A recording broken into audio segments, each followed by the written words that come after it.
Hi, I'm a leftist, and this message is for all the conservatives out there. I don't understand why you all don't want to come together and unify with me and my people. When I said I wanted to unify, I meant it. That's why I go out of my way to blame you for everything now. I don't want you to hate us. That's why I attack you and call you hateful names all the time for exercising your First Amendment rights. I know I live here in America, but I hate this country. I grew up here and haven't been anywhere else, so obviously my hatred of America is well researched and justified. All I want you to do is hate it too. Seeing you wave your American flags fills me with indescribable anger, because I love China most of all, and I just want everyone to be good little communists like they are. In communist countries, the people aren't allowed to have guns, because guns in the hands of people who love freedom is a dangerous thing. People with guns can fight back against tyranny and be free, and I don't like that. So I just want to make sure guns aren't allowed to be in the hands of dangerous people. What's a dangerous person, you ask? Well, I change that definition to suit my purposes whenever I feel like it. But today I've decided that dangerous person is you. Because you think too much. Thinking is hard. Why can't you just do what your TV tells you to do? Like me. Sure, I'm drowning in student loan debt from a useless liberal arts degree that no one cares about. But trust me, I know what's best for you, and I know what's best for the country.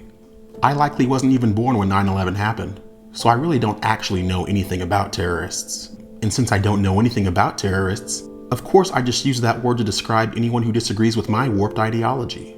To me, terrorism is just as bad as racism, and I hate racism. How much do I hate racism, you ask? So much so that I take pride in calling black conservatives Uncle Toms. It makes me feel good to keep black people in their place and tell them to do exactly what I want them to do. To me, that's what Martin Luther King Jr. would want. And I like to think he'd be proud of me for doing exactly the opposite of what he fought and died to achieve. Speaking of what I also like quoting the Bible. I don't believe in it, but I like to quote verses out of context to try to own you. I know it never works because I don't have the foggiest idea of how to interpret it, but I'll still do it at a moment's notice, especially when it comes to immigrants. I love immigrants so much, I don't even care if they don't get tested for diseases before coming into the country illegally. Of course, I expect you to get tested all the time though. And for the life of me, I don't understand why you would have a problem with that. I'm an ugly person inside and out, so while I can't cover my rotten core, covering most of my face is the next best thing, and that makes me really happy. So happy that I just keep doing it even after I'm told I don't have to anymore. Seeing your beautiful smiling faces is very triggering to me. So now my whole personality is just trying to get you to do nonsensical, ineffective things just like me.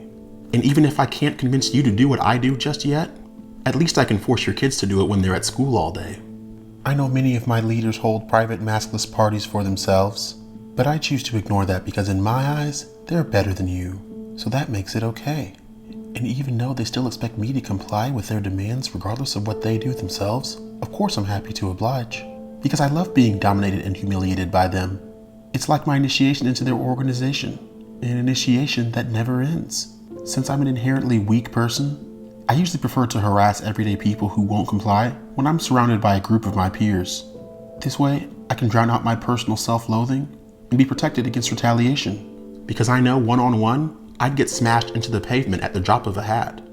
I don't want to get injured because it's my body and my choice. I really like that saying. Want to know why?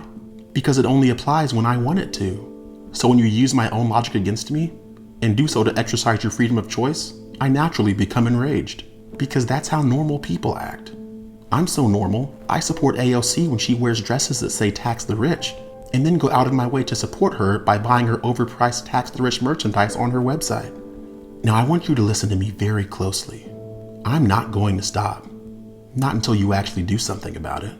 I'm not scared of consequences because my leaders will protect me and bail me out of jail if I misbehave.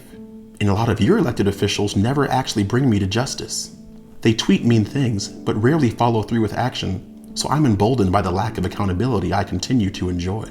So until I'm held accountable, at which point I will wilt like a burned spider, I'm going to continue being a lawless miscreant.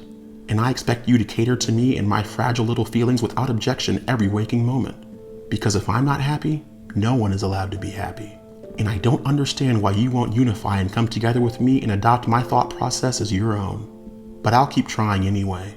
And the best way for me to do that is for me to continue to do everything in my power to break your spirit. because that's what unifying and coming together is all about. Thank you for listening.